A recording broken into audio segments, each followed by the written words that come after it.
저번 달에 안 하고 저번 달에는 이제 제 목소리가 안 나오고 그리고 그때 뭐 시험 기간이라고 해서 많이 못 나온다고. 근데 오늘은 시험 기간은 아닌데 또 사정이 있겠죠. 오늘 우리 우리 2강 이렇게 하게 될 텐데 1강과 2강 함께 연결되는 부분이기 때문에 1강도 살짝 이렇게 쭉 보면서 2강 들어가도록 하겠습니다. 그 전에 우리 시작기도로 성모성 바치고 시작하겠습니다. 성부와 성자와 성령의 이름으로 행중에 가득하신 마리아님 기뻐하소서. 주님께서 함께 계시니 늘 중에 복되시며 태어나신 예수님 또한 복되시나이다. 천주의 성모 마리아님 이제와 저희 죽을 때 저희 죄인을 위하여 빌어주소서. 아멘. 성부와 성자와 성령의 이름으로 아멘. 네, 그동안 잘 지내셨어요? 네. 뭐 이렇게 자주 보는 얼굴도 있지만 오랜만에 보는 얼굴도 있고 오늘 시간도 참 주님께서 마련해 주시는 시간이기 때문에 잘 우리가 뛰어 있으면서 나에게 필요한 것들을 잘 얻어갈 수 있었으면 좋겠습니다. 시작기도로 성모성을 바친 이유가 있어요. 왜 우리는 성모님을 복되다 얘기할 수 있을까? 바로 하느님께서 함께하고 계심을 알았던 분이셨고 또 그 하느님께서 사람이 되어 오신 예수님을 잉태하셨던 분, 잉태하면서 당신 안에 간직했던 분이시죠.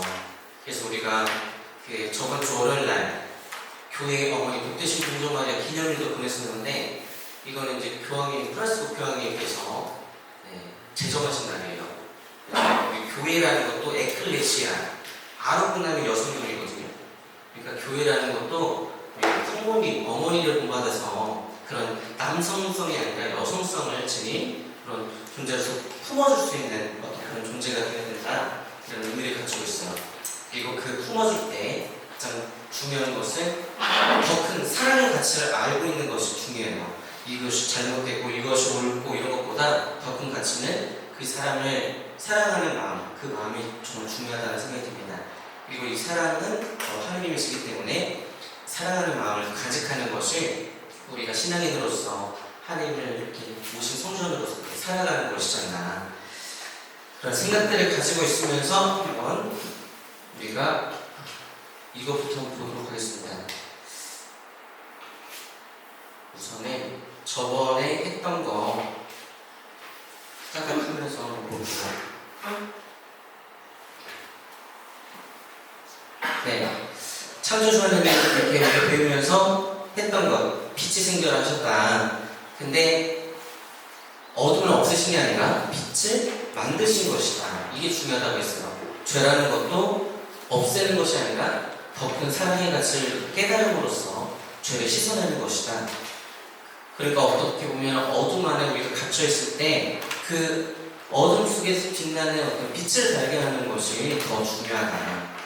어떻게 보면 그것이 바로 우리가 고통과 아픔, 시련 중에서 깨닫게 되는 깨달음이라는 빛, 그런 빛을 우리는 바라볼 수 있을 때 하느님이라는 어떤 목표, 희망을 놓치지 않고 나에게 다가온 모든 순간들을 하느님을 향해 나아가는데 과정으로 바라보고 나아갈 수 있다, 이런 얘기를 했었죠. 그래서 악이라는 것은 선의 결핍이다. 선이 있어야 될 자리에 선이 없는 것이 어떻게 보면 악이다, 이런 얘기를 했죠.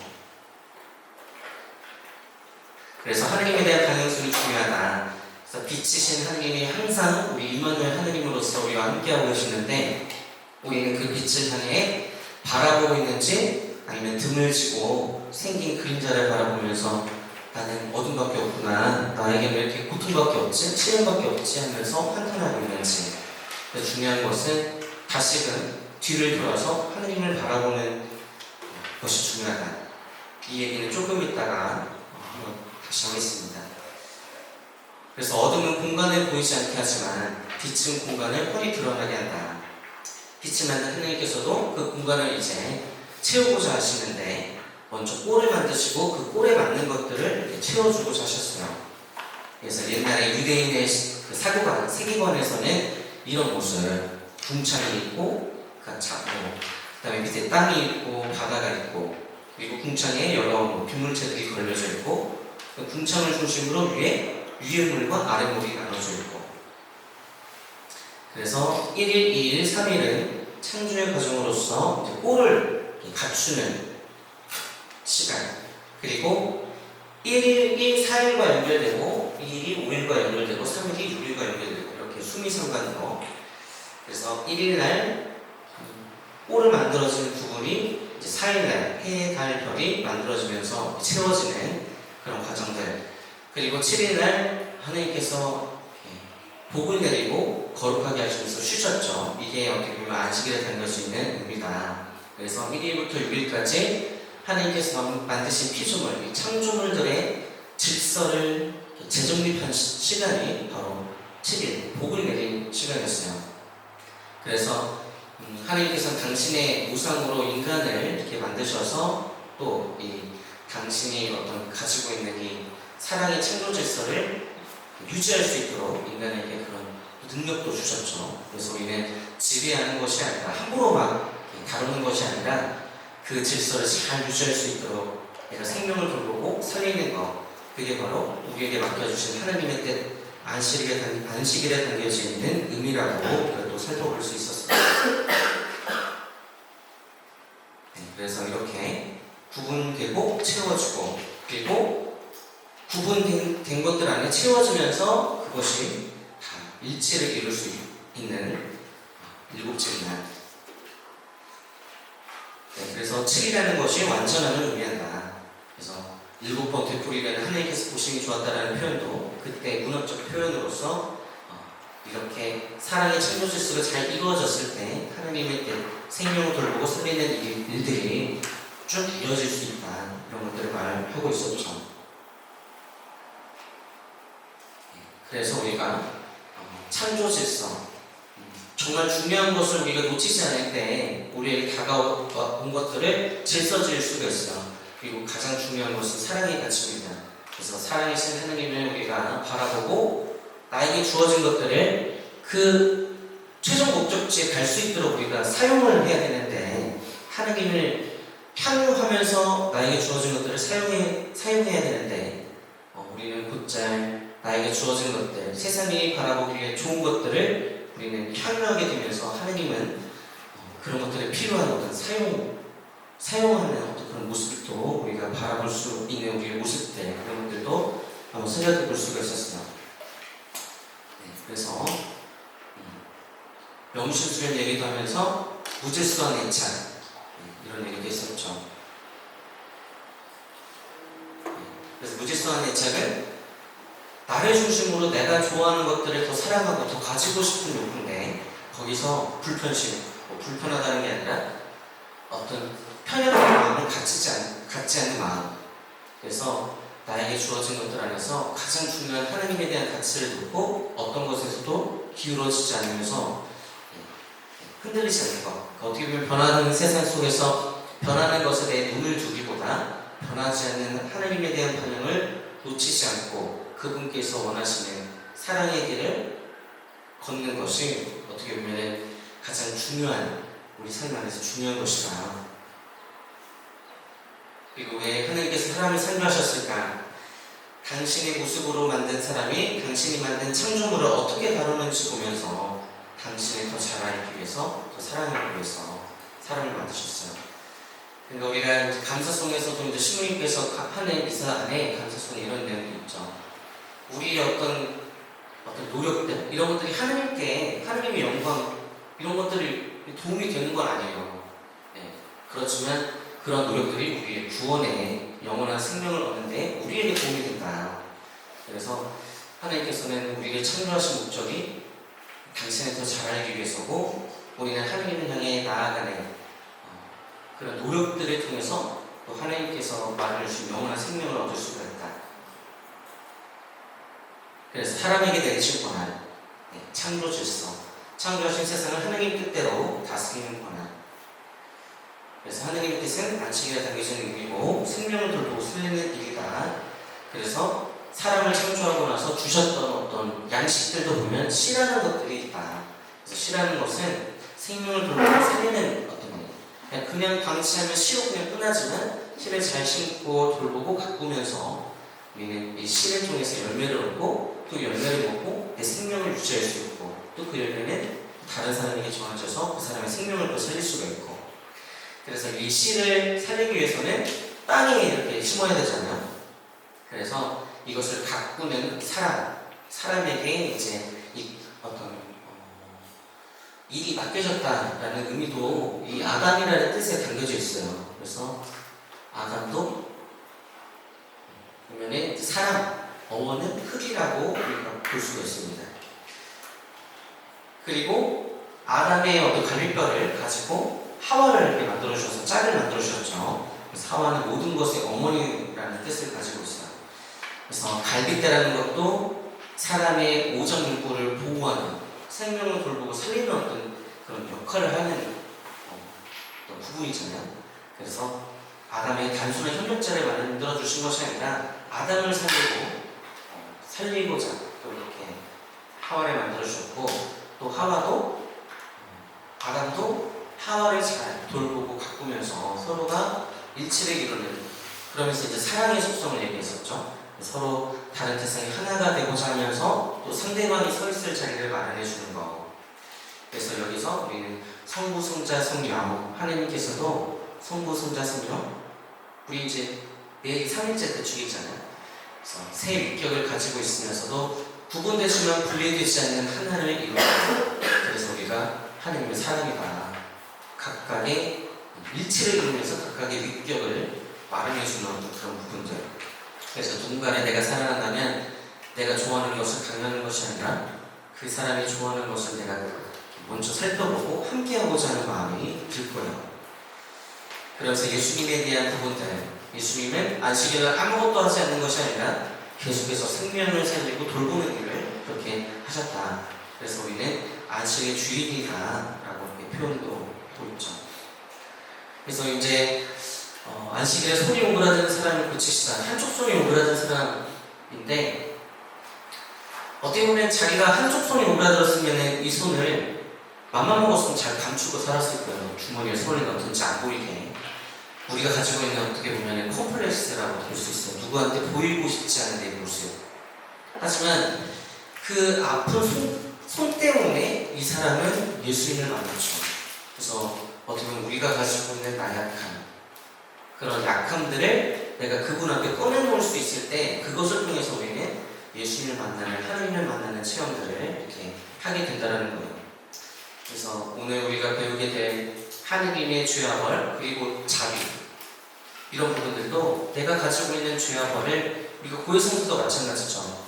내가 지은 죄를 내가 잘 바라보면서 그렇게 통회하고 정결을 통해서 다시는 내가 이 죄를 짓지 않으겠다 하면서 깨닫게 되는 이 빛을 우리가 놓치지 않을 때, 그렇게 우리도 다시 하느님께로 관계가 회복될 수 있는 부분들.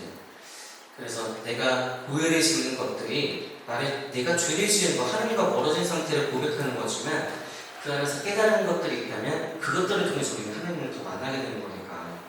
그래서 우리가 가지고 있는 나약한 한계, 죄를 지은 어떤 순간들은 없애는 게 아니라 그것을 통해서 드러나게 되는 하나님의 빛까지 우리가 잘 기억할 수 있어야 돼요. 그래서 고해성사를 볼 때 잘못한 것만 막 나열하고 이밖에 알아내지 못한 죄에 대해서도 이렇게 하면 이제 좀 꽝인 거죠.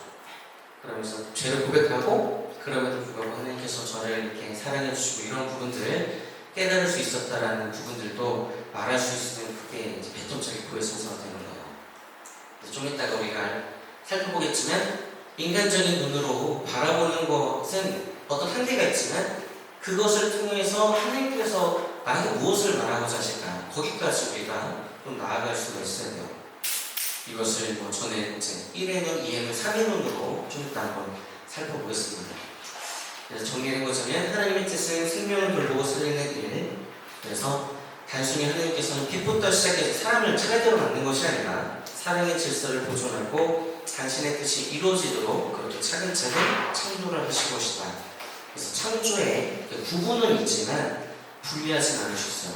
나중에 이 꼴을 만들고 채워주심으로써 하나로 당신이 보시기에 좋은 모습들을 만드시고 당신의 모습으로 인간을 만드셔서 그것을 잘 유지할 수 있도록 또 능력과 힘을 주셨죠.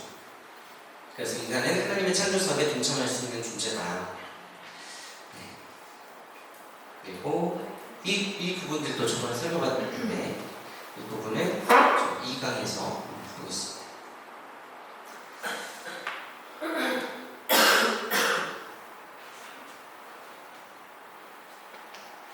뭐 오시기 전에 한번 3과 4가 보셨어요? 편하게 오셨죠? 저도 그냥 저도 이게 다 보긴 다 봤는데 어떻게 보면 텍스트에 있는 부분들은 그거를 만든 사람의 어떤 시선으로 보면서 이게 중요하겠구나 해서 쭉쭉 전개를 해나가는 부분이잖아요. 그런 부분들도 이제 참고하면서 제가 생각하는 그런 부분들을 좀 담아보고자 했어요. 세상을 창조하신 하나님, 그분께서 사랑으로 모든 것을 창조하시고 인간에게 그것을 맡기셨다. 이게 1강에서 정말 핵심적인 그런 주제였다면 제2강은 그런 인간이 하나님과 멀어지게 되는 죄를 짓게 되고 그에 대한 벌을 받게 되고, 근데 거기서 끝나는 것이 아니라 하나님께서는 그 죄와 벌에서 벗어나고 다시금 회복할 수 있도록 그런 순간들, 회개의 순간들을 또 자비로운 하나님께서는 만들어주신다. 그래서 우리는 인간적인 시선 넘어 운명이 아니라 그 뒤에 있는 선택까지도 우리가 바라볼 수 있어야 된다. 이게 어떻게 보면 이번 강의의 핵심 주제입니다. 그래서 영성신학 이 부분이 있어요. 여기서 인간을 말할 때 예정, 예지, 선택, 부르심, 회개라는 단어로 얘기를 해요. 인간을 얘기할 때 예정은 미리 예자, 미리 정하셨다. 우리를 이 세상 창조하기 전부터 우리를 미리 계획하셨던 분이 하나님이시죠. 그리고 예지, 미리 알고 계셨어요. 그래서 우리를 한 명 한 명 선택해서 이 세상에 부르셨습니다. 그리고 우리는 하나님께로부터 이렇게 나왔다가 이 세상을 살아가면서 다시 하나님께로 되돌아가는 회귀의 여정을 걷고 있어요. 그래서 인간이 이렇게 하나님으로부터 나와서 하나님께로, 이게 이제 하나님께서 사는 집이라 했죠. 하나님께로 되돌아가는 이 과정들. 근데 여기서 우리는 여러 수많은 자유의지를 통한 선택들을 하면서 하나님께로 나아갑니다. 그래서 이 선택과 선택을 살펴보면은 이런 식으로 우리는 하나님 향해서 직선으로 나아가는 것이 아니라 나선형으로 나아간다, 이런 얘기도 했었죠. 그래서 하나님 향해 나아가다가 세상 것에 눈을 두면 하나님과 방향을 잃게 되고 이렇게 돌아가고, 근데 하나님께서는 그런 우리를 포기하지 않으시고 다시금 당신을 바라볼 수 있도록 그런 회개의 시간, 사랑을 내가 체험할 수 있는 시간들, 기회들을 허락해 주셔서 그때 우리가 그것을 알아보고 다시금 하나님께로 나아가고, 근데 우리는 유한한 인간이기 때문에 이런 것들을 반복하면서 나아간다는 거예요. 그래서 제 1의 눈으로 바라보고 제 2의 눈으로 선택하고 제 3의 눈으로 깨닫는 존재가 인간이다. 그래서 1의 눈과 2의 눈은 그냥 우리가 일상을 살아가는 중이에요. 그냥. 근데 그런 눈, 거기서 끝나는 것이 아니라 이것들 안에 담겨져 있는 그분의 뜻은 무엇일까? 왜 이 순간에 이 사람을 나에게 하나님께서 나에게 왜 선물로 주셨지? 마련해 주셨지? 나에게 이 고통을 나한테 안 좋은 건데, 나의 옷종과도 같은 지우고 싶은 기념인데 왜 이런 것들을 나에게 주셨을까? 그런 것까지 발견할 수 있을 때 우리는 그 안에서 빛을 발견하고 그 빛을, 하나님이라는 빛을 향해 나아갈 수가 있어요. 그래서 1회는 2회는 여기서는 기쁨, 희망, 희노애락, 기쁘고 슬프고 즐겁고 이런 모든 순간들이 제1회는 2회는 우리가 체험하는 것들인데, 그러니까 기쁨 안에서도 하나님을 발견하고 슬픔 안에서도 이 슬픔을 벗어나게 해주시는 분이 하나님이구나, 하나님을 바라보고, 그래서 우리가 체험하는 이 모든 순간들을 그냥 싫고 나한테 좋고 나쁘고 이걸로 끝나는 게 아니라 그 뒤에 있는 하나님께서 이것을 마련해 주신 이유, 나를 사랑하시는 분께서 왜 이거를 허락하셨을까, 이렇게 제3위는 하나님의 시선으로 바라볼 수 있을 때 우리는 그 안에서 뭔가 깨달아질 수가 있어요. 그래서 이 3의 눈까지 가는 것이 정말 중요합니다.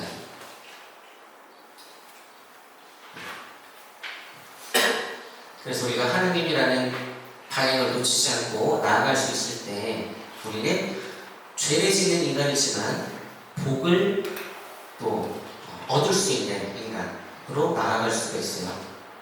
그래서 하나님과 멀어질 수 있는 것도 인간이지만 하나님과 더 가까워지고 하나님의 모습대로 그렇게 살아갈 수 있는 것도 인간이라. 그래서 크게 확대해 보면 나선형이지만 멀리서 이렇게 바라보면 이거 멀리서 바라보면 일직선처럼 느껴지잖아요. 그래서 방향을 놓치지 않으면 그렇게 하나님께로 쭉 나아가는 직선의 삶을 또 우리가 또 살 수가 있는 거예요. 그래서 우리가 이 달이 강물에 이렇게 딱 떠 있을 때 흐르는 강물이 이제 세상이라면 우리는 그 흐르는 물을 바라보는 것이 아니라 물은 흐르지만 거기 안에서 흐르지 않고 변하지 않고 딱 그대로 있는 것을 우리가 발견할 수 있어요. 세상이라는 어떤 그 강물 안에서 변하지 않는 하나님의 뜻을 우리가 바라볼 수 있는 것이 중요합니다. 이게 어떤 중국의 어떤 유명한 분이 이렇게 했던 말인데 뭐 누군지는 제가 찾아보지 못했어요. 아무튼 그런 게 있습니다. 그래서 성경을 볼 때도 성경은 여러 이야기들이 있고 흘러가죠. 근데 그 안에 담겨져 있는 하나님의 뜻, 그 진리를 우리가 놓치지 않을 수 있을 때 성경은 살아 숨쉬는 어떤 하나님의 말씀이 되는 거예요. 그래서 흘러가는 시간이 세상이라면 이 달, 그러니까 우리는 이 성경 안에 담겨져 있는 하나님의 뜻을 발견함으로써 이건 변하지 않는구나. 그렇기 때문에 2000년이 지나는 세상 속에서도 이제 성경이 계속 볼 수가 있었죠. 시대마다 그것을 받아들이는 어떤 의미들이 다르게 하면서 하나님을 우리가 계속 발견할 수 있을 겁니다. 이거를 통해서 달이 여기 변하지 않고 있으니까 진짜 달을 우리가 바라볼 수 있는 그런 눈을 갖게 되는 거죠. 그래서 오늘 이 과를 시작하면서 이 그림 렘브란트의 브라운 탕자라는 그림인데 이게 어떻게 잘 요약을 해주지 않나 하는 생각이 들었어요. 이 부분 루카복음 15장 11절에서 32절에 보면은 브라운 탕자의 이야기가 나오는데 여기서 작은 아들이 아버지에게 가산을 청하고 있죠. 이 가산이라는 말을 이제 진짜 원문을 찾아보니까 비용이라고 써 있어요. 이거를 좀 영어로 따져보면 바이오 테크놀로지 있잖아요. 생명, 공학 이런 거. 그러니까 생명이라는 뜻인데, 그러니까 아버지는 단순한 재산을 준 게 아니라 당신의 생명을 주신 거예요. 이게 어떻게 보면 하나님이거든요. 하나님께서는 인간을 만드시고 숨을 불어넣어 주셨다. 라고 우리 창세기에서 살펴볼 수 있잖아요. 그런 숨이 생명이거든요. 그래서 생명을 받은 작은 아들은 그것을 이제 자기권 신양 그렇게 막 세상을 살아가면서 허비하고 소비하게 되죠. 근데 이 작은 아들은 중요한 거 방향을 놓치지 않았어요. 정말 가지고 있던 걸 다 하고 나서 참담해졌을 때 더 이상 내려가지 못하는 어떤 저 밑에 밑바닥까지 갔을 때 깨닫게 되는 거죠. 내가 있어야 될 곳은 여기가 아니구나. 그리고 아버지께서 나를 정말 사랑해 주셨던 그때의 기억을 되살려냄으로써 아버지께 다시 가야겠다. 그래서 아버지께 달려가죠. 그래서 아버지도 아들을 어떻게 보면 당신의 생명을 내어주셨기 때문에 그 생명이 다시금 올 때 바라보지 않을 이유가 없어요. 항상 그 떠난 자리를 바라보고 계셨던 거죠. 그래서 멀리서 봄에도 불구하고 아들을 알아보고 버섯벌로 나와가지고 껴안아 주시고 그리고 이제 살신 송아지를 잡아다가 주시죠. 그래서 여기서 볼 수 있는 것은 가엾은 마음 많이 들어보시지 않았어요? 예수님 관련해가지고 먹을 것이 없어서 당신에게 오신 여러 군중들을 보시면서 가엾은 마음을 드셨다. 그래서 기적을 이렇게 하시고 빵도 이렇게 막 우병이요 이런 기적들도 나오는데 가엾은 마음은 원문을 보면 스플랑크니조마이라고 하거든요. 창자가 끊어지는 아픔. 그러니까 어떤 아들의 이런 아픔, 이런 상처, 이런 것들이 자신의 아픔으로 다가오게 되는 거예요. 그 가엾은 마음이라는 하는 것은. 그래서 창자가 끊어지는 어떤 아픔이고, 이것을 또 중국에서는 그 어미 이제 원숭이가 아들 자식 원숭이가 있는데 자식 원숭이를 사람들이 자꾸 잡아가지고 끌고 가는 거예요. 근데 그것을 계속해서 어미 원숭이가 막 쫓아가는 거예요. 자기 아들을 살리겠다고. 그러면서 잠시 배가 정박했을 때 이 어미 원숭이가 막 배에 딱 뛰어들었는데 배에 닿자마자 이렇게 죽었거든요. 그 어미의 배를 딱 열어보니까 창자가 끊어져 있었잖아요. 자식을 이렇게 애타게 그리면서 정말 그 먼 길을 달려갔어요. 그 어머니의 마음, 그런 것들이 이제 이 가엾은 마음에 담겨져 있는 의미라고 볼 수 있어요. 그래서 애가 탄다 할 때 그 애가 또 그래서 아들의 목을 껴안고 입을 맞추는. 그래서 여기서 중요한 거, 이 렘브란트는 이 그림 안에 어떤 의미들을 듣거든요. 빛과 뭐 어둠의 어떤 다름이라고 볼 수가 있는데, 또 여기서는 이 손에 한번, 이거 많이 보셨죠? 손의 느낌이 조금 다르잖아요. 이 부분은 이렇게 고운 어떤 손의 모습, 여기는 투박한. 그래서 하나님의 사랑은 이런 껴안아주는 모성성을 가지고 있고, 또 뭔가 벌을 내릴 때는 확고하게 벌을 내림으로써 올바른 방향으로 나아갈 수 있게 하는 이런 구성, 아버지의 어떤 느낌. 그러니까 어머니와 아버지의 모습을 다 갖추고 있는 그런 분이 바로 하나님이라는 것을 렘브란트는 얘기하고자 했던 거라고 합니다. 그래서 이 그림을 통해서 얘기하고자 하는 것은, 오늘 이번 우리가 배울 강의는 정말 인간이 정말 죄를 짓는 존재고, 하나님께서 주신 것을 그냥 내 거라고 생각하고 막 함부로 쓰면서 살아갈 수 있는 그런 존재이기도 하지만, 다시 하나님께서는 우리를 항상 바라보고 계시고, 그래서 우리는 방향을 돌려서 그분을 바라보고 다시금 그분께 나아가는 것이 중요하다. 그래서 우리가 죄를 짓는 인간이지만 더 중요한 것은 이렇게 아버지께서 어머니와 아버지의 어떤 그런 모습들을 자비, 사랑을 보여주시는 분으로서 우리를 보듬어 주시고 함께하고자 하신다. 그래서 우리가 이제 이렇게 보이는 어떤 그림을 볼 때도 이렇게 뭐 이런 거구나 하고 이렇게 넘어가는 것이 아니라, 이 그림을 그렸을 어떤 작가의 의도, 이렇게 해서 이런 의미로 이런 걸 그렸구나, 이런 것까지 봤을 때 우리는 더 큰 감동과 재미를 느낄 수가 있잖아요. 유럽을 가더라도 알고 가야지 재밌지, 알고 가지 못하면 정말 아름답구나, 잘 만들었네 하고 끝나버릴 수가 있어요. 근데 그에 담겨지는 역사, 의미들을 알면 더 보이게 되는 뭔가. 그래서 성경을 바라볼 때도 당시 시대적 배경과 문화를 이렇게 우리가 알고 바라봐야 돼요. 예를 들어서 2002년도에 저는 고등학교 2학년이었는데, 많은 분들이 이제 월드컵 기억하시는 분도 있겠지만, 그때부터 뭔가 막 그 붉은 악마라는 게 정말 인기가 있었어요. 그다음부터 월드컵 할 때마다 빨간색 티셔츠를 입고 붉은 악마 이렇게 했었는데, 만약에 그때 당시에 2002년 붉은 악마들이 거리로 쏟아져 나왔다, 우리는 이해하잖아요. 네. 응원하려고 이렇게 모여들었구나. 근데 만약에 이런 사전적인 지식 없이 어떤 다른 나라 사람들이 이 얘기를 들었거나, 아니면은 100년, 200년 뒤에 어떤 사람들이 2002년에 있었던 이 일들을 바라본다면 끔찍한 일들인 거예요. 그냥 악마가? 그래서 그때 시절 배경과 문화를 알 수 있을 때 그 안에 담겨져 있는 의미를 또 우리가 알아볼 수 있다. 성경도 마찬가지예요. 성경도 성령의 감동, 하나님께서 원저자라고 하는데, 하나님께서 인간을 통해서 당신의 말씀을 기록하게 하셨어요. 그래서 그때 시대적 배경과 문화를 알아야 그때 당시에 이때는 이렇게 세상을 바라보고 있고 하나님을 바라보고 있었구나, 이런 것들을 알고 있어야 지금의 우리가 그것을 좀 더 깊게 바라볼 수가 있는 거죠. 성경은 또 변하는 것이 아니라 변하지 않는 하나님의 시선으로 바라볼 수 있을 때 더 깊숙한 것들이 보이기 시작한다. 그래서 무엇을 중심으로 바라보고 있는지 이런 것들도 우리가 기억할 수 있어야 됩니다.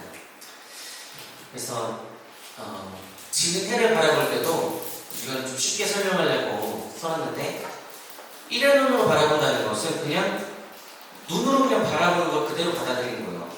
사실 그대로 지는 해를 바라보고 아름답다.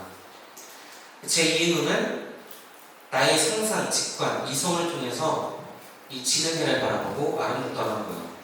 지는 해를 바라보는데 이 바다 위에서 이제 지는 해를 바라본다면 뭔가 나를 향해서 이렇게 빨간 길이 열리는 어떤 느낌들이 있잖아요. 아른아른거리고 주변에가 그런 것들 정말 보면서 아름답다.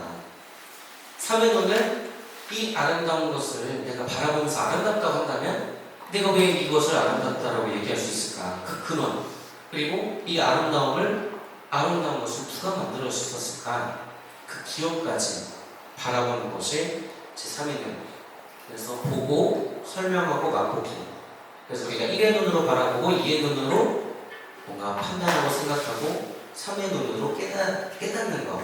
깨닫는 것은 맛을 보는 거예요. 내가 살아가면서 힘든 일도 있었지만 그때 참 이런 깨달음, 이런 보람도 있었지. 참 살만나다.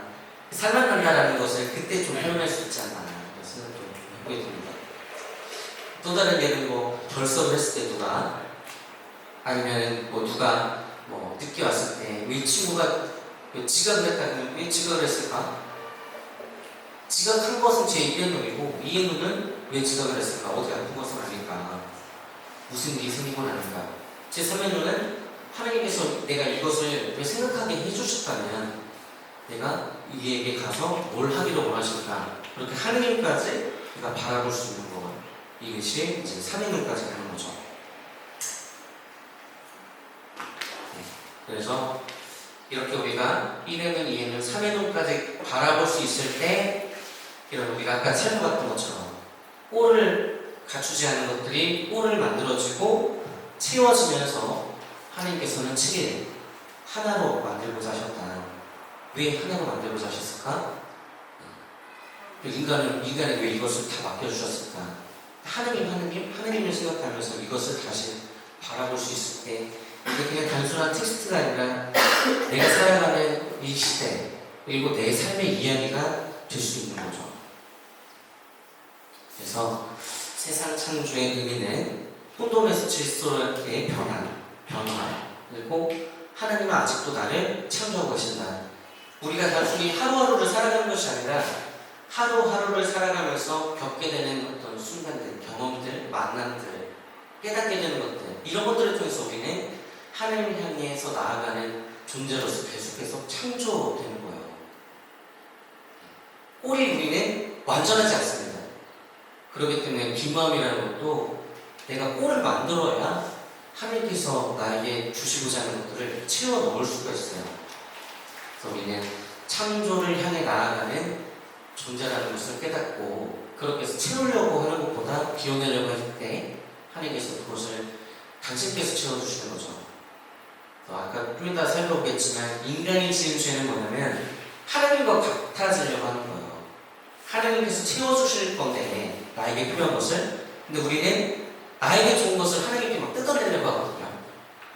하나님과 일치를 이루면서 일치를 이루는 건 좋지만 하나님처럼 되려고 하면서 하나님께 창조하신 생명의 주인이신 하나님, 그 하나님과 똑같은 어떤 선상에서 뭔가 자신이 생명을 좌지우지하려고 하는, 나의 생명도 그렇지만 나에게 주어진 어떤 사람, 어떤 생명체들도 내가 좌지우지하려고 하는 창조주 하나님의 어떤 권한에 내가 넘보게 되는 거죠.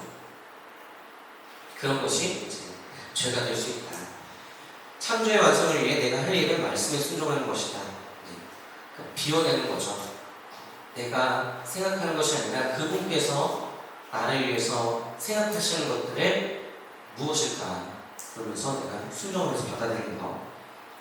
그래서 창조에서 꼴을 갖추는 과정은 분리의 순간. 분리라는 것이 내가 가지고 있는 아픔, 시련, 고통 이런 거라고도 볼 수가 있어요. 분리니까. 하지만 우리 마음도 더 커지려면 균열이 있어야 되거든요. 균열이 있고 균열이 있으면서 벌어진 틈을 우리는 다시금 채우면서 우리의 마음이 더 커질 수 있는 거예요. 그래서 분리에서부터 더 커질 수 있는 하나님의 뜻을 발견할 수 있는 그런 눈도 마련이 된다. 그래서 무엇보다 중요한 것은 우리를 사랑하시기 때문에 이 세상을 창조하셨다. 이것을 항상 놓치지 않을 수 있을 때 우리는 세상의 것에 향유하지 않으면서 잘 사용하면서 하나님께로 나아갈 수 있게 되는 거죠. 이분이 누굴까요? 피에테상이 있으니까 당연히 미켈란젤로겠죠. 미켈란젤로가 정말 유명한 분이잖아요. 근데 이 사람이 여러 작품들을 만들었는데 자신의 이름을 딱 새긴 거가 이 피에테상이라고 합니다. 유일하게. 왜 새겼을까요? 윤재의 양 왜 새겼을까요? 업적을 남기기 위해. 그렇죠. 너무 맞습니다. 잘 만들었기 때문에. 그때 당시에 미켈란젤로가 이 피에테상을 만들었는데 주변 사람들이 이거 그때 당시에 미켈란젤로 말고 유명한 사람들이 많았어요. 이거는 이 사람이 만들었을 거야. 아니 이 사람이 만들었어. 미켈란젤로는 자기가 만들었는데 다른 사람 얘기에 너무 얼마나 짜증이 났겠어요. 그래서 조용히 저녁에 가가지고 여기에다가 미켈란젤로가 만들었다 이렇게 성모님의 이렇게 옷에 있는 이렇게 옷걸음 거기에다 이렇게 새기게 되거든요. 근데 정말 당대 작품이라고 볼 수 있죠. 보는 어떤 각도에마다 이렇게 정말 달라지는 시선들이. 근데 이거는 이제 전동성당에 이제 피에테상이 있습니다. 한번 가서 보세요. 근데 그것을 새기고 어느 날 이렇게 돌아오는데 하늘에 떠 있는 그런 수많은 은하수 별들을 바라보면서 이런 생각을 가지게 됐어요. 하나님께서는 이런 정말 놀랍고 경이로운 자연을 창조하시고도 아무런 소명을 남기지 않으셨구나.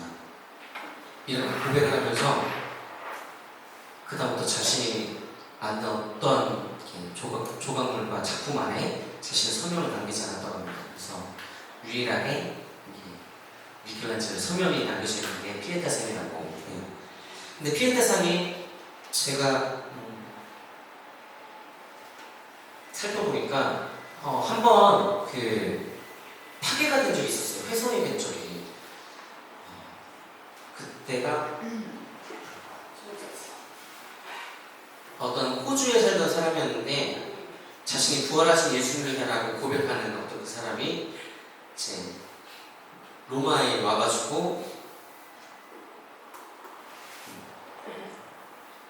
부활하신 예수님이 난데 내가 지금 여기 이렇게 있는 거잖아요. 그러니까 이건 아무런 의미가 없다 하면서 해머를 가지고 성모님을 이렇게 훼손하는 사건이 일어나거든요. 1972년이네요. 그래서 그때 12차례 공격받으면서 조각이 이제 훼손이 되었고 성모님 이제 코랑 이렇게 팔 이런 것들이 훼손이 됐다고요. 그래서 지금은 복원이 된 상태로 있는 거고 다음에도 그런 일이 일어날까봐 지금은 방탄 유리 안에 이렇게 피에테상이 들어갑니다. 그리고 어떻게 보면 이 미켈란젤로는 1의 눈과 2의 눈으로 뭔가 조각을 했던 것 같아요. 그리고 나서 3의 눈으로 깨닫게 된 거죠. 이렇게 아름다운 제가 만든 조각품도 아름답지만 다른 어떤 더 아름다움의 근원을 바라보면서 하느님을 바라볼 수 있었던 3의 눈으로 깨닫았던 그런 순간들. 그리고 이제 본격적으로 우리가 죄에 대해서 알아볼 텐데 원죄라고 하는 것은 여러분도 알다시피 이 뱀의 꾀매에 이끌려가지고 아담의 현역친 하와가 이것을 따먹게 되는 거죠. 그러면서 그 따먹은 선악과를 또 자신의 배우자인 아담에게 전해주면서 죄가 이제 확산되는 것을 우리가 살펴볼 수가 있어요. 그래서 이 선악과를 바라볼 때도 뱀이 너 이거 보고 이런 게 아니라 그냥 되게 하나님에 대한 하나님께서 해주신 말들을 왜곡함으로써 그럴싸하게 만들죠. 그래서 그 선악과를 바라볼 때 이 하와는 슬기롭게 해줄 것처럼 보였다 이렇게 돼요. 그리고 이 슬기롭게 될 것 같다라고 보는 것은 하느님과 이것을 만든 하느님과 동일하게 하느님처럼 될 수 있기 때문에 하나의 그런 욕심, 탐욕을 또 불러오게 되죠. 그래서 에덴 동산에서 선악과를 따먹음으로 인해서 우리에게 죄가 들어왔고 아담과 하와는 이 불순종을 통해서 이 열매를 따먹으면서 죄가 들어왔고 또 나를 중심으로 선과 악을 알게 되었어요. 이게 죄의 시작이라고 볼 수가 있습니다.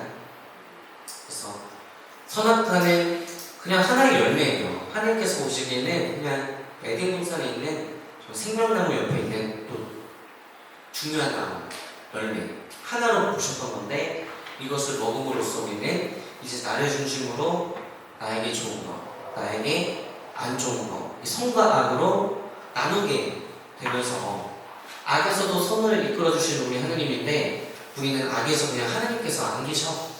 그냥 나에게 닥쳐온 어떤 어둠, 고통 이런 데서 하나님을 발견하지 않으려고 하는 좌절하고 낙담하고 근데 그 안에서 분명히 빛나는 임마누엘 하나님이라는 빛이 있잖아요.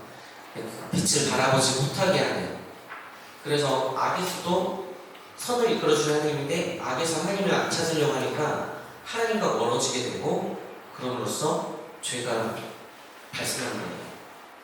그래서 죄라는 것은 하나님과 멀어진 상태를 우리는 죄라고 볼 수가 있습니다. 그래서 우리들의 기준으로 뭔가 임마누엘 하나님을 우리가 입맛대로 고백하는 것 그것이 어떻게 보면 우리가 지금 원죄가 우리를 지배하는 것 인간적인 한계성이라고 볼 수가 있어요. 나를 중심으로 선과 악으로 분리하여 생각하게 되었다. 그래서 한 사람의 불순종으로 많은 이가 죄인이 되었죠. 그래서 원죄를 말할 때 우리는 짊어진 죄라고 얘기를 해요. 우리가 뭔가 태어나서 죄를 딱 지었을 때 이제부터 너는 죄를 짓는 원죄가 들어왔을 게 아니라 태어나면서 원죄를 짊어지고 태어나는 존재. 그래서 예전에 사도신경 보면은 고성소에 내려가시고 고성소라는 말 들어본 적 있으세요, 여러분? 고성소? 인셉션 영화 보셨어요? 인셉션 레오나르도 디카프리오 나오고 거기 보면은 림보라는 게 나오거든요. 그 림보가 고성소예요. 고성소에는 구약에 예수님을 몰랐던 백성들, 구약의 백성들이 있다라고 봤고 또 태어나자마자 죽은 아이들, 그 아이들이 거기 있다고 봤었어요. 근데 이제 베네딕토 16세께서 하나님의 자비는 우리가 생각하는 것보다 더 크신 우리가 지은 죄는 하나님이라는 윤곽로에 떨어지는 그 방울, 물방울이라고 표현을 하셨거든요. 그만큼 그 자비가 크기 때문에 이 아이들이 뭔가 원죄를 지은 존재로서 천국에 가지 못하고 그런 고성소에 있다라는 것을 당신의 교황좌 교도권이라고 하는데 그런 걸로 다 선포를 해요. 고성소는 이제 없다. 그래서 베네딕토 16세 그러니까 프랑스 교황님 전에 교황님 그때 교황님께서 그거를 없애버리셔요. 고성소라는 개념을. 그래서 지금은 개정이 돼가지고 이 사도신경에도 고성소라는 말이 빠지고 이제 기독론이 다시 재정이 됐거든요. 하느님의 그런 자비가 더 크다. 그러니까 원죄라는 것도 좀 우리가 다시금 하나님의 사랑을 더 뭔가 우리에 둘 수 있는 그런 기회를 내려죠. 특별히 제2차 바티칸 공의회 1963년도부터 시작했던 건데 그때 이후로 사랑을 더 강조하게 되면서 그래도 그렇게 바라보게 되었어요. 성과 악으로 이렇게 우리는 나누어서 생각하지만 예수님 하나님께서 바라보시는 성과 악은 이건 그냥 제가 논문을 쓰면서 인용했던 건데 이렇게 함께 있다. 여기 태극이잖아요. 주역에 나오는. 그래서 그 주역의 태극을 한번 보면은 이게 음이고 이게 양인데 양 안에 조그만하게 이렇게 파란색 동그라미가 있어요. 여기 빨간색 동그라미가 있고. 그래서 예전에 제가 논문 쓸 때는 성부, 성자 이것을 유별하는 성령 이렇게 해가지고 표현을 이렇게 하면서 했었는데 뭐 이거는 이제 이것이 맞다 이런 것보다 조금 더 이해를 돕기 위해서 그래서 선의 어떤 그 양 안에 음이 있고 음 안에 양이 있듯이 우리가 이것을 기억할 수 있다면 악에서도 선을 이끌어주시는 분이 하나님이고 그리고 우리가 선 안에서도 하나님을 잃어버리면 악으로도 이렇게 기울어질 수가 있어요. 그래서 중요한 것은 이 선과 악의 모든 것들 이런 것들이 그냥 하나로 존재한다. 하나님이라는 방향을 우리가 놓치지 않으면 이런 것들은 다 과정으로 나에게 주어지는 것들이죠. 그래서 이제 죄의 시작을 한번 볼까요? 죄의 시작은 먼저 꼬드기, 어떤 유혹을 통해서 일어나게 됩니다. 그래서 이 유혹은 정말 달콤하게 다가와요. 그래서 처음에 사실을 왜곡시켜 바라보게 합니다. 그러니까 너는 동산에 있는 모든 나무에서 열매를 따먹어도 된다. 그러나 선과 알게 하는 나무에서 따먹으면 안 된다. 라고 하나님께서 말씀하셨는데 하나님께서 너희는 동산에 어떤 나무에서든지 열매를 따먹어서는 안 된다고 말씀하셨다는데 정말이냐 이렇게 교묘하게 말을 바꿈으로써 뱀은 왜곡시켜서 꼬드기게 되는 거죠. 욕심을 자라나게 하는 거예요. 하나님처럼 되어서 선과 악을 알게 될 줄을 알았기 때문에 이것을 못 먹게 하셨다. 그런 하나님과 같아지려는 어떤 인간적인 어떤 탐욕을 자라나게 합니다. 그래서 나무 열매를 봤을 때 먹음직하고 소담스러워 보였다. 그뿐만 아니라 그것은 슬기롭게 해줄 것처럼 탐스러웠다. 슬기롭게 해줄 것처럼. 내가 하느님이 가지고 있는 어떤 지혜, 하느님과 같아지려는 어떤 탐욕 이런 것들을 보여주는 단어라고 볼 수가 있습니다. 그렇게 죄를 짓게 되니까 인간은 어떻게 변하냐면 두려워하게 돼요. 너 어디 있느냐 할 때 아순 우리 어떤 청년성서에 구호기도 하는데 이름이기도 하고 너 어디 있느냐 했을 때 아순 하면서 막 반갑게 나아가는 것이 아니라 이제 두려워서 숨게 되는 거예요. 그러니까 어둠이 찾아왔을 때 하나님께서 너 어디 있느냐 내가 너를 구해주겠다 라고 얘기할 때 더 숨게 되는 거죠. 나는 이렇게 나에게 이 어둠이 왔다면 당신은 없어. 나에게 좋은 것만 주시는 분인데 나에게 이런 고통을 주셨다고? 그러면 나는 당신 같은 친구 필요 없어. 그냥 딱 이의 눈으로 바라보고 삼의 눈으로까지 나가지 않는 모습. 그러면서 우리는 하나님과 멀어지게 되고 죄를 짓게 되는 거죠. 그러면서 죄를 지은 인간은 두려워하고 동시에 핑계를 대게 돼요. 내가 이렇게 죄를 지었는데 누가 나한테 이렇게 해가지고 이렇게 했다. 책임을 전가시킵니다. 그래서 아담은 여자에게 죄에 대한 책임을 전가시키고 하나님께도 원망을 보내고 있고 하나님께서 만드신 이 여자가 나를 꼬드긴 거라고 당신께 잘못이 있는 거죠. 그리고 하와는 뱀에게 책임을 전가시키려 합니다. 이 뱀이 나를 이렇게 꼬드겼다. 그래서 하나님께서 내리신 벌은 아담에게는 고통 속에서 땅을 붙여먹는 존재, 그리고 여자는 출산의 고통, 사랑을 갈망하는 존재로 이렇게 만드셨어요. 벌을 내리신 거죠. 근데 거기서 끝난 게 아닙니다. 우리 여기서 끝나게 되면은 하나님은 정말 가차없는 분인 거죠. 죽게 된다, 따먹으면 죽게 된다 했는데 따먹었는데 죽게 됐나요? 죽지 않게 됐죠. 근데 죽는 존재가 되었죠. 그리고 분명히 이 뒤에 벌은 운명이라면 그 운명 뒤에 있는 섭리, 자비까지 우리가 바라볼 수 있어야 되는데 분명히 하나님께서는 가죽옷을 만들어 입혀주시겠다라고 얘기를 하셨어요. 입혀주셨죠. 그리고 여자의 후손을 통해서 죄의 종식을 또 말씀하셨어요. 그래서 아담이 땅을 붙여먹는 존재가 되었고 여자는 출산의 고통, 또 이런 존재가 되었지만 또 분명한 것은 땅을 일구고 또 어떤 자식을 내가 고통 안에서 낳는 이 과정들을 통해서 우리는 아이러니하게도 하나님의 사랑을 깨닫게 되는 존재가 될 수 있어요. 그래서 농부의 어떤 마음도 보면은 내가 정말 정성들을 잘 가꾸고 돌보아야 이게 열매가 되고 이게 어떤 양식이 될 수 있구나 이런 깨달음들. 그래서 내가 좀 미약하지만 이런 것들을 사랑을 담을 수 있을 때 정말 이것이 더 놀라운 결과로 이어질 수 있구나. 이런 것들을 우리는 이 벌로 주셨지만 이런 것들이 어떻게 보면 또 다른 축복으로 다가올 수도 있다. 어떻게 바라보느냐에 따라서 달라지는 거예요. 출산의 고통도 그냥 아무런 아픔 없이 아기 쑥 나오면은 아이에 대한 어떤 절박한 간절함, 소중함 이런 것들을 우리가 100% 다 알 수 있을까? 아픔 안에서 고진감래라는 뜻도 있듯이 내가 힘들고 십자가가 있어야 부활의 영광이 더 크게 다가오는 법이거든요. 그래서 저는 항상 이제 창세기 그룹 봉사 했다고 하시는 분들 보면은 이 원복음 아니라고 물어보는데 원복음은 뭘까요? 방금 얘기했지만 여자의 후손.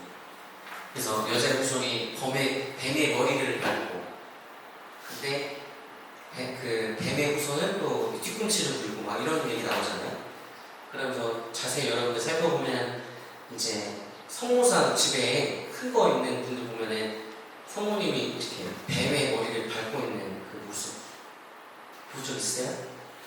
성모상 집에 한번 다시 보세요. 성모상이 딱 있으면 또 그때 성모님의 발에 뱀이 밟혀져 있는 모습들이 있습니다.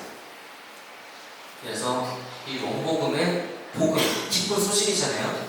하나님께서 우리 인간을 구원하고자 당신이 사람이 되어 오신 분이 예수 그리스도고 그런 예수님의 공생활을 통해서 우리에게 기쁜 소식, 이렇게 살 수 있을 때 예수님의 어떤 고생활을 통해서 드러나는 어떤 삶을 우리가 이 세상에서 살아갈 수 있을 때 우리도 하나님께로 갈 수 있는 길이 그렇게 열리구나. 그래서 우리는 예수님의 공생활이 담겨져 있는 그 내용들을 복음이라고 고백하면서 이제 미사 때 이렇게 바치게 됐잖아요. 마태오, 마르코, 루카, 요한. 그래서 원복음은 기원할 때 처음으로 예수님을 드러내는 어떤 부분, 성경에서. 그래서 여자의 후손, 이 부분이 원복음이라고 볼 수가 있어요. 그래서 이렇게 뱀의 후손이 예수님의 뒤꿈치를 물었지만 예수님께서는 당신의 희생과 죽음으로 우리에게 영원한 생명을 주셨다. 당신의 죽음으로 어떻게 보면 하나님의 뜻, 생명을 돌보고 살리는 일을 완성하셨던 거예요. 그래서 구약의 완성은 신약이다. 이런 얘기도 있죠. 예수님의 삶을 통해서 비로소 구약에서 사람들이 바라봤던 메시아, 그분이 직접 이 세상에 오셔서 당신을 구원해 주신 사건이기 때문에. 그래서 아까 살펴본 이거 같이 볼까요? 에덴 동산. 신약에 와서는 이제 골고타 언덕이 되는 거고 선악과 이 나무가 십자가 나무가 되는 거고 죄의 열매를 따먹고 죄가 들어왔다면 이 십자가 나무에서 열린 예수님이라는 열매를 통해서 우리에게 구원이 들어오게 되었다. 그래서 이 죄라는 건 아담과 하와의 불순종으로 이 죄가 들어왔지만 예수님과 마리아의 순종으로 이 구원이 들어오게 되었다. 그래서 선과 악을 나의 기준으로 분리해서 바라보게 되었다면 이제 예수님께서는 이 악에서 우리가 하나님을 안 찾으려고 했다고 했잖아요. 근데 십자가는 어떻게 보면 우리에게는 악이에요. 안 좋은 거니까. 근데 그 십자가를 통해서 구원을 주심으로써 악이 선으로도 연결이 되는구나를 예수님께서는 당신의 십자가 사랑을 통해서 알려주셨던 거죠. 그래서 나를 중심으로 선과 악으로 분리했다면 이제 예수님을 중심으로 선과 악의 통합이 일어나게 됩니다. 그래서 십자가가 악이 아닌 선이 되면서 우리는 이렇게 바라볼 수 있게 되는 거예요.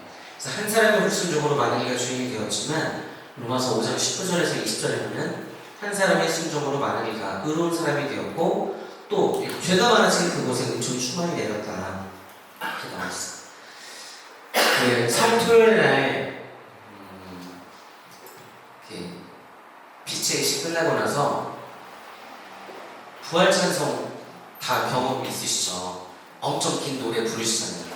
시므리께서 용약하여 하늘나라 천사들 우리 그래서 막 7분 정도 부르게 되는데 거기서 복된 악이라는 말이 또 나와요.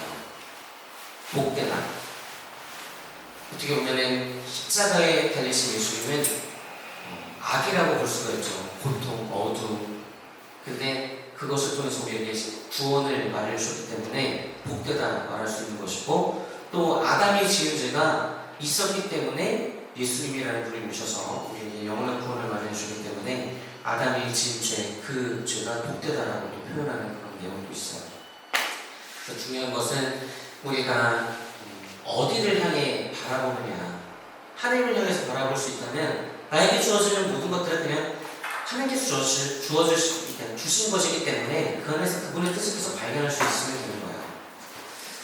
자, 그리고 카인과 아벨로 넘어와서 이제 죄의 결과, 원죄의 결과로 인간은 죽는 존재가 되죠. 근데 이 죄가 점점 확산이 되다 보니까 이제 죽이는 존재가 되는 거예요. 생명의 주인이신 하나님께 하나님께 달려있었던 어떤 이 권한, 생명을 다룰 수 있는 권한, 이런 것이 이제 인간이 그 생명을 함부로 자신 스스로가 죽이고 살리고자 하는 그런 것들로 바뀌게 되는 거예요. 그래서 죽는 존재, 죽이는 존재가 되었다. 근데 이 부분을 보면 항상 이 질문을 꺼내게 돼요. 왜 하나님께서 아벨의 질문만 기꺼이 보셨을까? 그러면서 우리가 바라볼 수 있는 것은 거치하니 마음을 보시는 우리 하나님이다. 이런 네 가지 질문을 보통 이렇게 꺼내게 됩니다. 어떻게 재물을 바쳤는가를 우리가 잘 볼 수 있어야 돼요. 그리고 어떤 마음으로 카인과 아벨은 하나님께 재물을 바쳤는가? 그리고 왜 하나님께서 왜 아벨의 재물만 받아주셨는가? 카인은 아벨을 왜 죽였을까? 또 어떻게 죽였는가? 이건 이제 뭐 여러 그림들이 있어요. 이 부분들은 그러니까 성경에 빈틈이 있다라고 표현을 하거든요.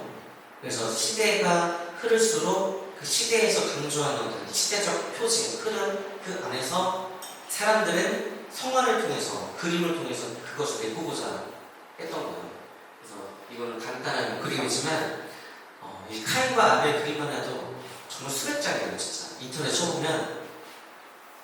그래서 이때 당시에는 카인과 아벨을 이 시선으로 바라봤겠구나. 그리고 하나님의 뜻을 이렇게 바라봤겠구나. 이런 것들을 좀 알 수가 있는데, 이 부분을 보면은 당연히 이제 그 아벨 같은 경우는 유목민의 어떤 상징을 보여주고 있고, 카인은 정착민의 어떤 삶을 보여주고 있어요. 이 사람은 곡식을 바쳤고, 카인은 아벨은 이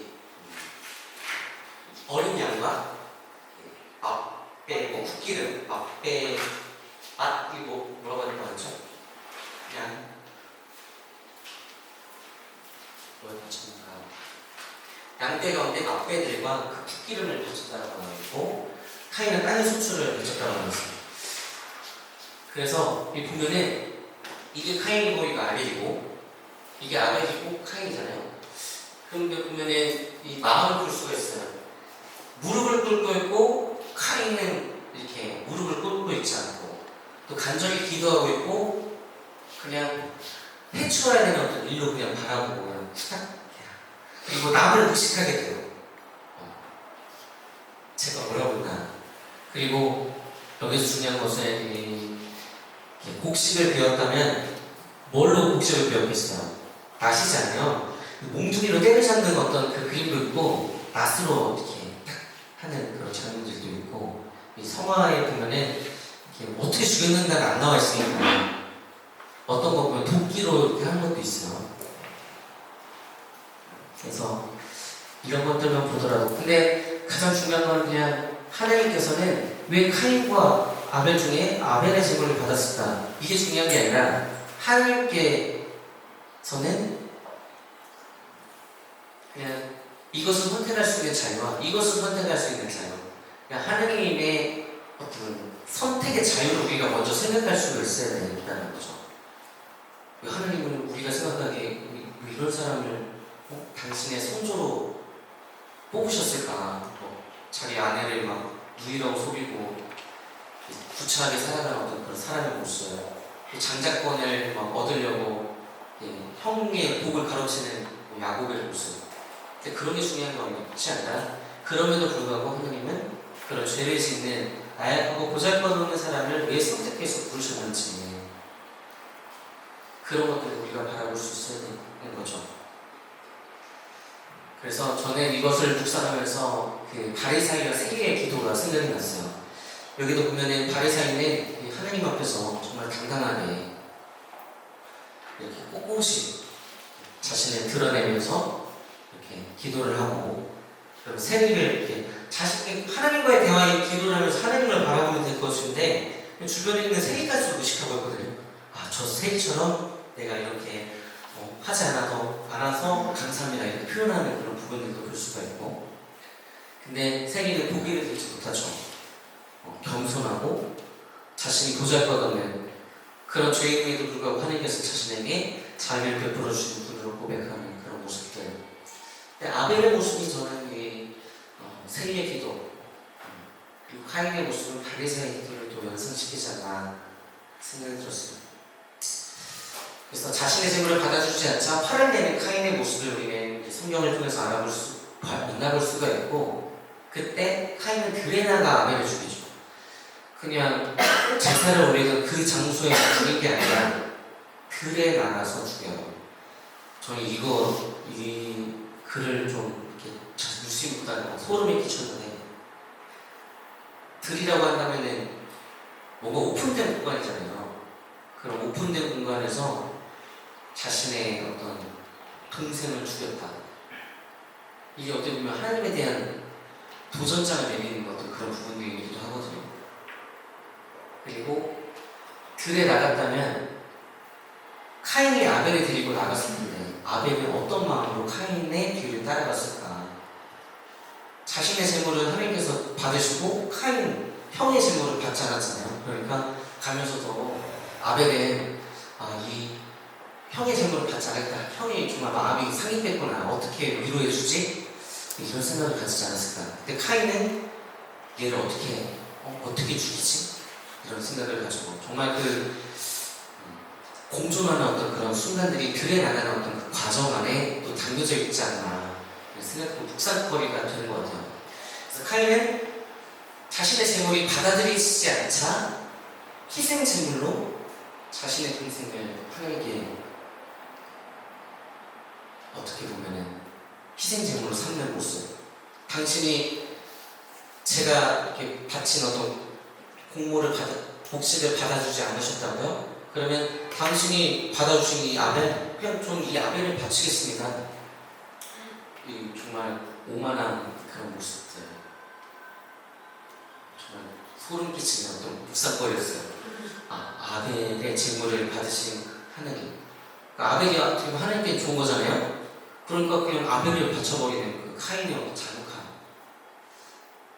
근데 이게 어떻게 보면 그때 성경에 담겨진 의미라기보다 우리 자신의 이야기도 될 수 있다는 생각이 들어요. 우리도 아벨의 마음과 카인의 마음을 동시에 갖고 있거든요. 그래서 우리가 아벨의 마음을 간직할 수 있도록 하는 것이 중요하다. 하느님이 벌은 이렇게, 그래서 카인에게 내린 벌은 이거예요. 땅을 붙여도 더 이상 수확을 못하게 됩니다. 쫓겨나서 세상을 떠돌며 헤매는 신세가 되었다. 그래서 정처 없이 살아가는 존재가 되었고, 또 세상을 돌아다니면서 사람들이 자신을 죽이려고 하는 것에 대한 두려움을 갖게 돼요. 그래서 제가 짊어지기 너무 큽니다. 그래서 두려워하는 모습을 볼 수가 있는데, 하나님께서는 이 벌을 주고 나서 그냥 너는 동생을 죽인 살인자니 알아서 그렇게 하다가 죽어라 이게 아니라 카인에게 표를 찍어주시죠. 이게 어떻게 보면 하나님의 자비, 그리고 다른 자식인 셋을 이렇게 낳게 함으로써 아담과 하와를 통해서, 그리고 이 아벨의 끊긴 그것을 셋을 통해서 이어나가세요. 그래서 셋의, 그러니까 카인과 아벨이 있고 선한 어떤 아벨이 죽었으면 카인의 어떤 자손들을 이렇게 쭉 인류가 흘러갈 수 있었는데 아담과 하와를 통해서 셋을 또 낳게 해서 그 아벨의 끊길 명맥을 이렇게 이어갈 수 있도록 하나님께서 자비를 베풀어 주셨다.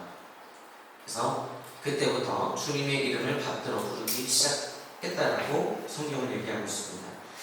하지만 항상 그 인간은 나약한 존재예요. 계속 하나님의 그런 자비를 까먹게 돼요. 그래서 다시금 점점 어둠이 또 짙어지게 됩니다. 그러면서 이 노아의 홍수가 나타나게 되죠. 그래서 나필족이라는 말도 나오게 되고 그런 뭐 하느님의 어떤 아들들이 인간의 어떤 딸들을 사랑하게 돼서 흠모하게 돼서 자식을 낳게 되고 그러면서 하느님의 어떤 권한 힘을 지상에서 자신들이 막 쓰려고 하는 그런 모습들 그러면서 타락을 하게 되죠. 하느님이 주신 생명을 자신 스스로가 뭔가 훼손하게 되고 자기 것처럼 지배하려고 하고 그러다 보면 하느님의 뜻과 멀어지게 되는 생명을 돌보는 것이 아니라 이용하려고 하는 그러면서 점점 어둠이 짙어지게 되는 거예요.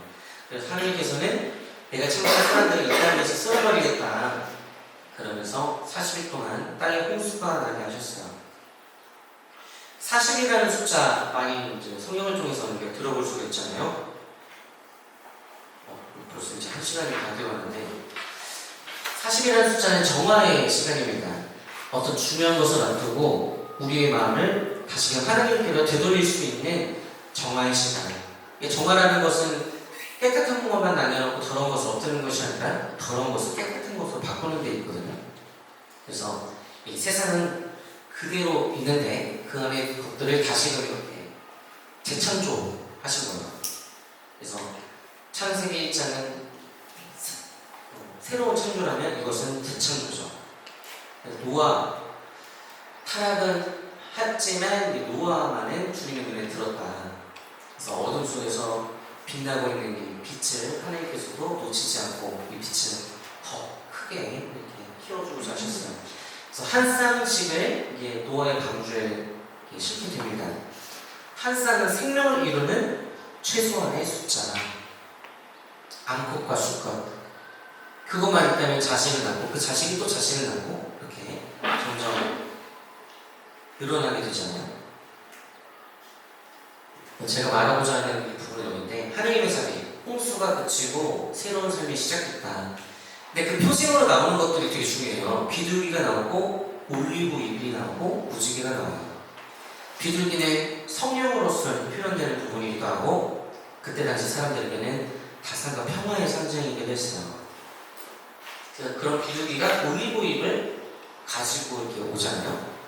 올리브 잎은 기름, 올리브 기름 여러분들 샐러드 먹을 때 좀 그때 당시에도 이 올리브가 정말 귀한 거였거든요. 그래서 기름 부은 바데기가 무슨 뜻이죠? 네 글자로 예수 그리스도. 그리스도라는 말이 기름 부은 바데기.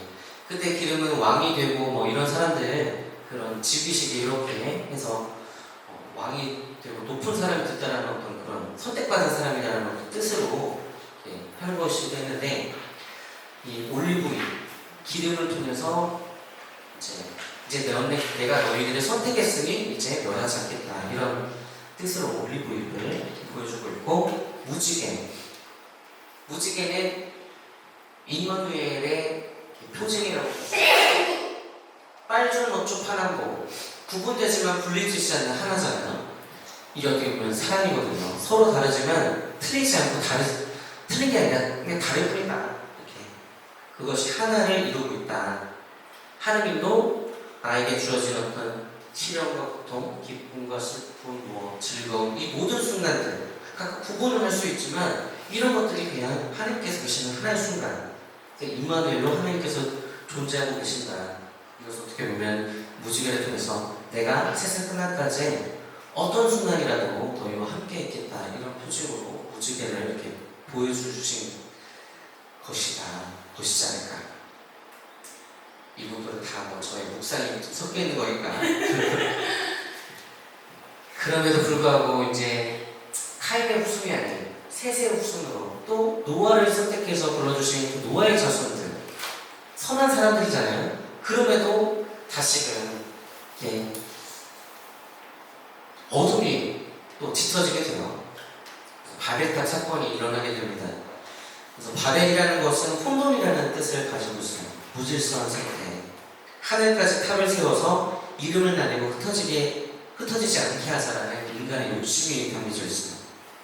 그래서 하늘을 향해 간다는 것은 정말 하늘과 가까워지고 싶고 이런 뭐 좋은 어떤 의미가 아니라 하늘처럼 되고 싶은 어떤 그런 욕망들, 그러면서 자신들이 좌지우지 자신에게 주어진 것들을 해나가자 하는 어떤 탐욕들.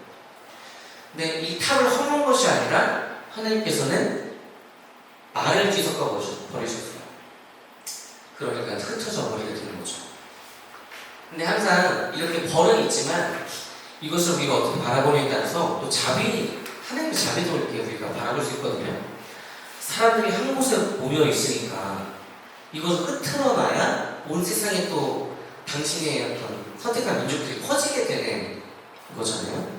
그래서 하나님의 벌이었지만 온 세상에 당신의 어떤 선택한 어떤 민족들, 사람들이 퍼지게 할 수 있는, 그리고 복이 확산되게 되는 어떤 계기도 이렇게 마련이 되었습니다.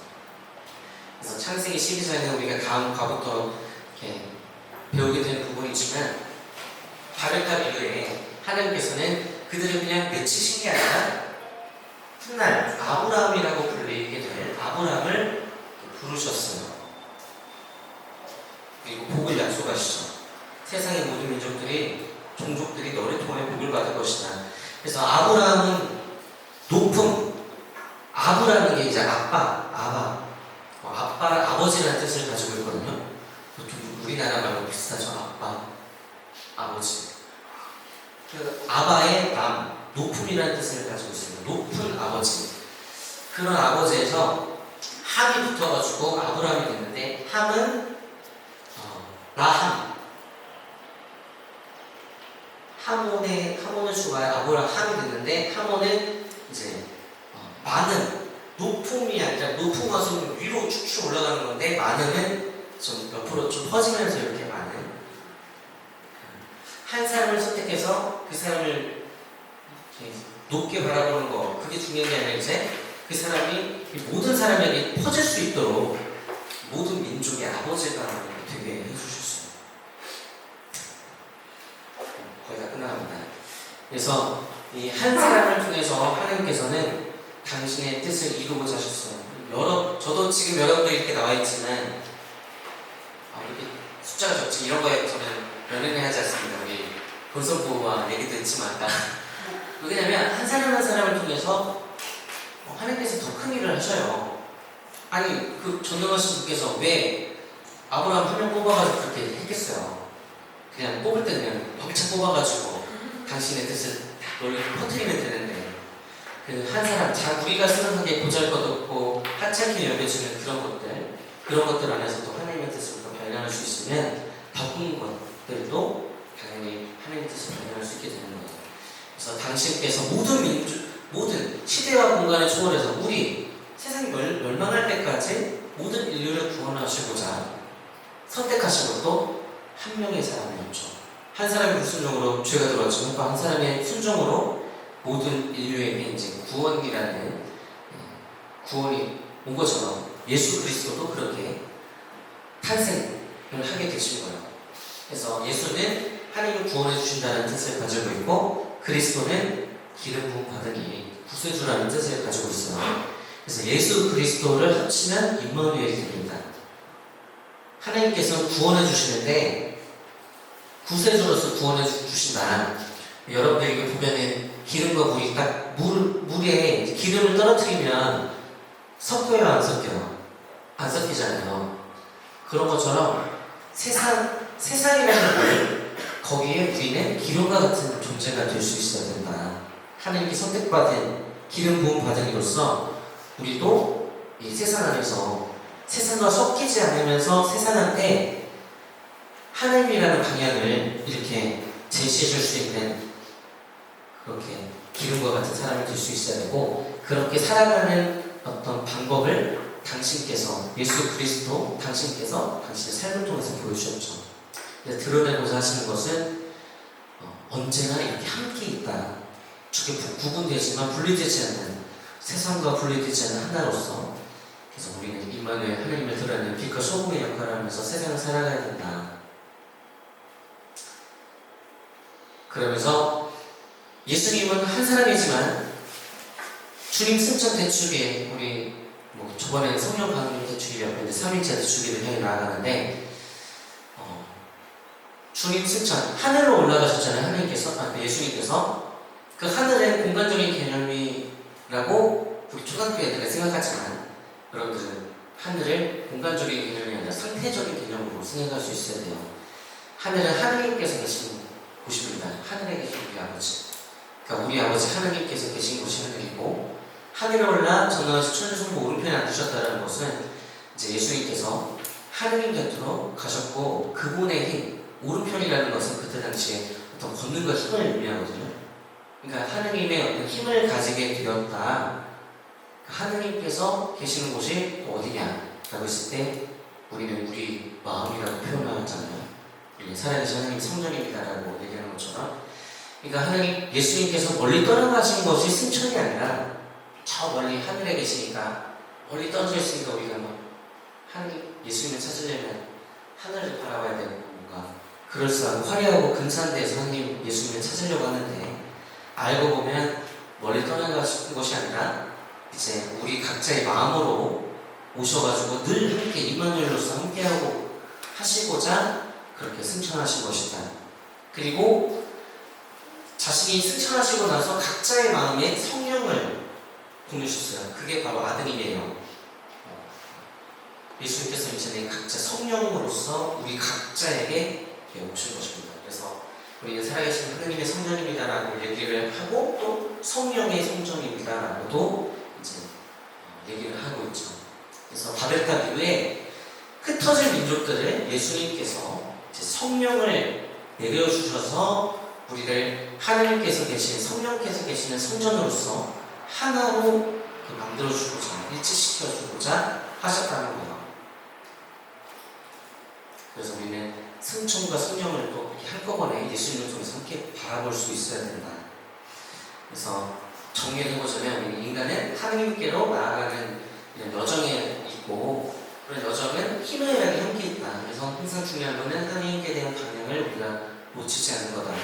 그랬을 때 우리는 이 죄에 기울어지지 않고 복을 향해 나아가는 하나님의 무상의 존재로 거듭날 수 있고, 그렇게 우리가 선과 내가 생각하는 선은 이거고 악은 이거다, 이게 아니라 그냥 비워내는 거죠. 그분께 맡기는 거고, 성령에게 의탁하는 거고, 그렇게 비워냈을 때 비워내는 것은 또 사랑을 실천한다는 의미를 가지고 있어요.